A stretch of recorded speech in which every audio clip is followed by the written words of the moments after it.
Arbatel of magic, of the magic of the ancients, the greatest study of wisdom. In all things ask counsel of the Lord, and do not thou think, speak, or do anything wherein God is not thy counselor. Proverbs 11. He that walketh fraudulently revealeth secrets, but he that is of a faithful spirit concealeth the matter. Arbotal of magic, or the spiritual wisdom of the ancients, as well wise men of the people of God, as magi of the Gentiles, for the illustration of the glory of God and his love to mankind.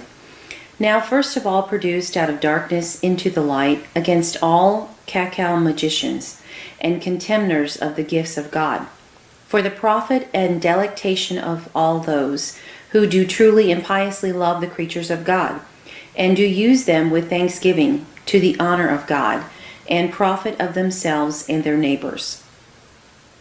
Arbatel of magic, translated into English by Robert Turner, London, 1655.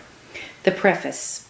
To the unprejudiced reader, as the fall of man made himself and all other creatures subject to vanity, so by reason thereof the most noble, arid, excellent arts, wherewith the rational soul was endued, are by the rusty canker of time brought unto corruption. For magic itself, which the ancients did so divinely contemplate, is scandalized with bearing the badge of all diabolical sorceries. Few understood, many reprehend, and as dogs bark at those they know not, so do many condemn and hate the things they understand not. Many men there are that abhor the very name and word Magus, because of Simon Magus, who, being not Magus but goes, that is, familiar with evil spirits, usurped that title. But magic and witchcraft are far differing sciences, whereof Pliny, being ignorant, scoffeth thereat. For Nero, saith Pliny, who had the most excellent magicians of the East sent to him by King of Armenia, who held that kingdom by him, found the art, after long study and labor, altogether ridiculous. Now witchcraft and sorcery are works done merely by the devil, which with respect unto some covenant made with man, he acteth by men his instruments, to accomplish his evil ends. Of these the histories of all ages, people, and countries, as also the holy scriptures, afford us sundry examples. But Magus is a Persian word primitively, whereby is expressed such a one as is altogether conversant in things divine.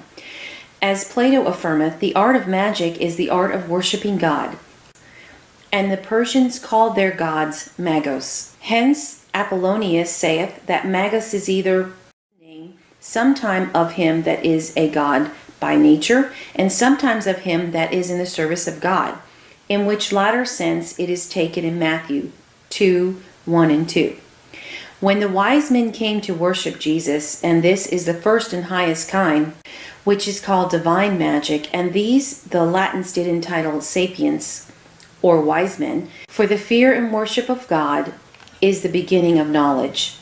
These wise men the Greeks called philosophers, and amongst the Egyptians they were termed priests. The Hebrews termed them Kabbalistos, prophets, scribes, and Pharisees.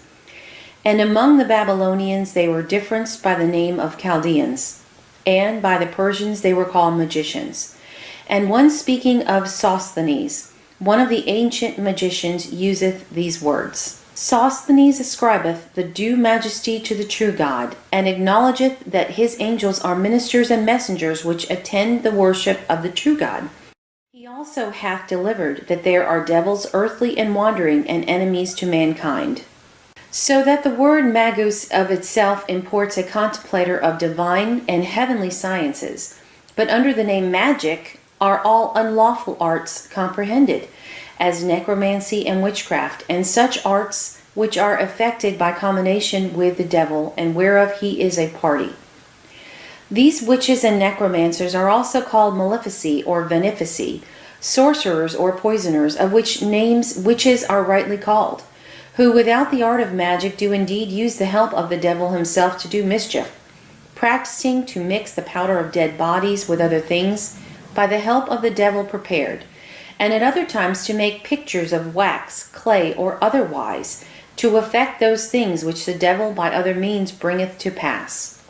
Such were, and to this day partly, if not altogether, are the corruptions which have made odious the very name of magic, having chiefly sought, as the manner of all impostors is, to counterfeit the highest and most noble part of it. A second kind of magic is astrology, which judgeth of the events of things to come, natural and humane, by the motions and influences of the stars upon the lower elements, by them observed and understood.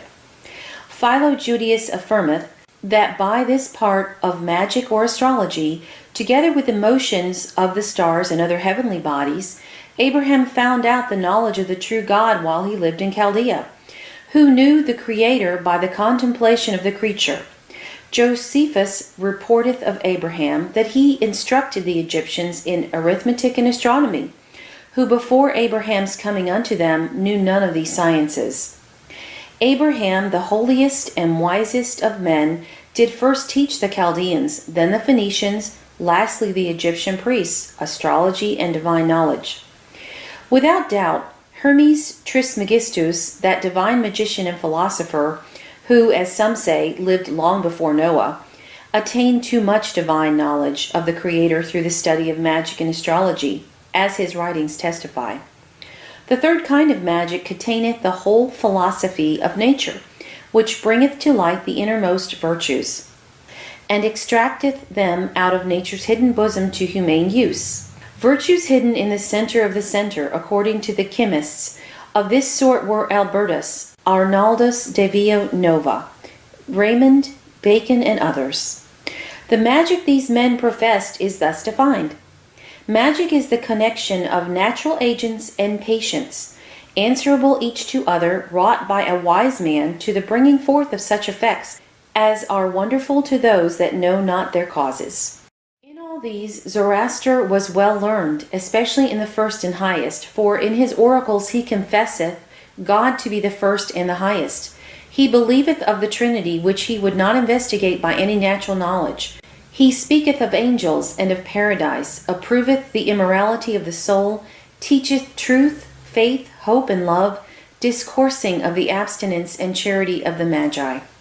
Of this Zoroaster, Eusebius in the Theology of the Phoenicians, using Zoroaster's own words, thus saith Zoroaster, word for word, God the first, incorruptible, everlasting, unbegotten, without parts, most like himself, the guide of all good, expecting no reward, the best, the wisest, the Father of right, having learned justice without teaching, perfect, wise by nature, the only inventor thereof.